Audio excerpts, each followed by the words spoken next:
Simply मैं पहली बात ये बताना चाह रहा हूँ कि जब भी आपको कोई डिस्कम्फर्ट होता है, डिस्कम्फर्ट तकलीफ होती है, तकलीफ वर्ड देंगे, बीमारी वर्ड ना देके तो अच्छा है। तकलीफ होती है तब आपको कुछ भी अगर लेते हैं any kind of drug orally या आप इंजेक्ट करते हैं तो आप अपने बॉडी को एक तरह से पोल्यूट कर रहे हैं, उसको इंटरफेयर कर रहे हैं, और उससे आप दो चीज़ों से अब जूझना पड़ेगा। एक तो ओरिजिनली जो तकलीफ है उससे, और ऊपर से जो आप दवाई ले रहे हैं उसके साइड इफेक्ट से, राइट। सो डबल जूझना पड़ेगा। तो इस चीज़ को हमें थोड़ा समझना पड़ेगा। एक बात जो बहुत ही सीरियस है, तो फॉर एग्जाम्पल अगर हम इंजेक्ट करते हैं कोई भी इंजेक्शन, जिसे हम वैक्सीन बोलते हैं, कोविड वैक्सीन, तो वो क्या कर रहा है बॉडी में, हाउ इट इज़ डूइंग। हमें ये याद रखना पड़ेगा कि बॉडी के अंदर जो वायरस रहता है, इस वक्त भी मेरे बॉडी में वायरस है, आपकी बॉडी में वायरस है, राइट, पूरे बॉडी में ही है, लेकिन कभी कभी आपकी इम्यूनिटी कम हो जाएगी तो वो बढ़ जाएगा, और वो बदलता रहता है, और जैसे जैसे वो बदलता रहता है हमारी बॉडी भी अडेप्ट करती रहती है। सिर्फ बॉडी जानती है और वो वायरस जानता है, वो वायरस है भी कि बैक्टीरिया है वो कोई नहीं जानता है। इस पे हम आगे आएंगे, nobody knows about it, right.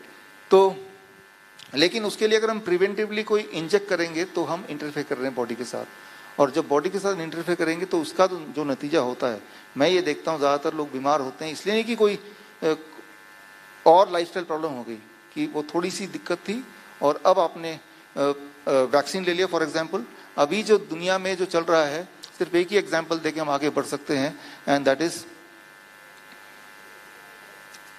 The cardiac arrest increased by 51%, right, after taking the Covid vaccine. ये अभी का है, लेकिन ये आप तक पहुंचाने के लिए कोई व्हीकल नहीं है, कोई मीडियम नहीं है, कोई अखबार नहीं है फिलहाल। तो अब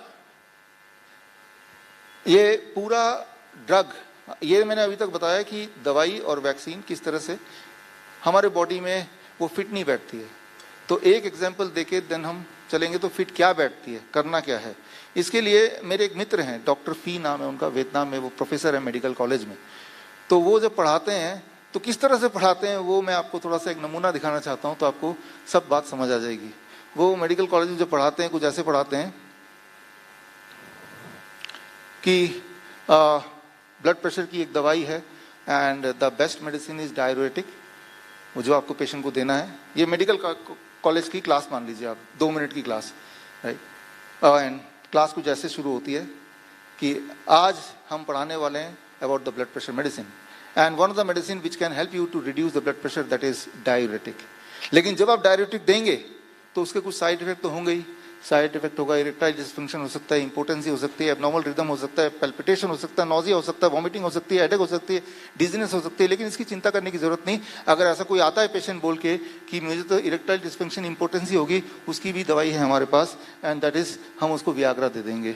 लेकिन वियाग्रा अगर देंगे तो उसका भी साइड इफेक्ट है, हेडेक हो सकता है, डिजीनेस हो सकता है, रनिंग नोज हो सकता है, इंडाइजेशन हो सकता है। लेकिन चिंता करने की बात नहीं, इसकी भी दवाई हमारे पास है और हम उसको हेडेक का पैरासीटामोल दे देंगे। लेकिन पैरासीटामोल अगर देंगे तो हो सकता है उसकी भी दिक्कत, साइड इफेक्ट तो कुछ होंगे ही, कॉन्स्टिपेशन हो सकता है, एलर्जी हो सकता है, रिएक्शन हो सकता है। लेकिन चिंता की कोई बात नहीं है, उसकी भी हमारे पास दवाई है ज़ेंटेक, हम ज़ेंटेक दे देंगे। लेकिन ज़ेंटेक देंगे तो उसकी भी कुछ साइड इफेक्ट तो होगा ही, और वो पेशेंट दोबारा से वापस आएगा, बोलेगा मुझे इंसोम्निया हो गया, नोजिया हो गया, डायरिया हो गया, कॉन्स्टिपेशन हो गया। लेकिन डोंट वरी, उसकी भी दवाई हमारे पास है और वो दवाई हम उनको दे देंगे। तो इस तरह से आप समझिए कि कैसे खेल आगे चलता रहता है और चलता रहता है, चलता रहता है। तो बोलने का मतलब ये है कि आप एक चक्रों में फंसते जाते हैं, फंसते जाते हैं, फंसते जाते हैं, right. So you start with 1, right, BP. सबसे पहले तो बीपी मेरा जो है इस वक्त, क्या वो बीपी कुछ हमें मैनेज करना है? Blood pressure, right, is it a disease, is it A number, right. वो आपको कोई तकलीफ दे रही है, आपको कोई बॉडी के अंदर से भूत आके बोल रहा है आपका ब्लड प्रेशर बढ़ गया, आप एक्चुअली मेजर कर रहे हैं, फिर एक आंकड़ा आ रहा है, वो आंकड़े से आप सेटिस्फाइड नहीं है, आपको लग रहा है ये आंकड़ा ज्यादा है, आपको लग रहा है, बस किसी ने बताया, आपको लगा, तो क्या करना पड़ेगा? इस आंकड़े को घटाना पड़ेगा। अब घटाने के लिए क्या करना पड़ेगा? कुछ ना कुछ तो लेना पड़ेगा ना। अब जब कुछ ना कुछ लेना पड़ेगा, खेल तो शुरू हो ही गया ना। अब तो 1 साल बाद, 2 साल बाद जब मिलेंगे तो he is with the collection of medicine. How to know, कैसे डिसाइड करेंगे मेरे बॉडी में इस वक्त जो ब्लड प्रेशर है वो मेरे बॉडी के लिए ठीक है कि नहीं? हाउ, कैसे पता चलेगा, कौन बताएगा? ये 2 बातें हैं। तो कौन बताएगा और कैसे पता चलेगा, इसके लिए कुछ दुनिया के संस्था है जो ये ठेकेदार बोल सकते हैं कि हम बताएंगे। लेकिन ये संस्थाओं के मैंने लिस्ट कर लिया, WHO है, ये बोल रहे हैं 120/80 से ऊपर हो तो दवाई लो, NIH है, जहां यूरोपियन गाइडलाइन बोलती है 140/90, कॉकरेन बोलता है 160/100, जॉइंट नेशनल कमेटी की रिपोर्ट कहती है कि 150/90, इससे ज़्यादा कम हो तो कुछ करने की ज़रूरत नहीं है। अब देखिए सारे बड़े बड़े ऑर्गेनाइजेशन है, लेकिन हर एक की गाइडलाइन अलग अलग है। तो आप किसको मानेंगे? आप अपनी बॉडी को मानेंगे, अपनी बॉडी की आवाज़ सुनेंगे, इनको नहीं मानेंगे, राइट? सो लेकिन अपनी बॉडी की आवाज़ कैसे सुनेंगे? That is the most important thing. ये जो आंकड़ा है, इसमें अगर आप पड़ गए, हम पेशेंट को ठीक कर सकते हैं, लेकिन अगर बोलेगा कि मैं अपने आप को ठीक तभी मानूंगा जब मेरा ब्लड प्रेशर 120/80 है, तब वो दिखा दो आप मुझे, राइट? तो मैं आपको या कोई भी आपको ठीक नहीं कर सकता, क्योंकि वो आंकड़ा वहां पहुंचा तो देंगे किसी न किसी दवाई से, लेकिन क्या रियल में वो ठीक हो रहे हैं? आपकी तकलीफें और बढ़ जाएंगी। किस तरह से बढ़ जाएगी, मैंने आपको थोड़ी देर पहले दिखाया, राइट?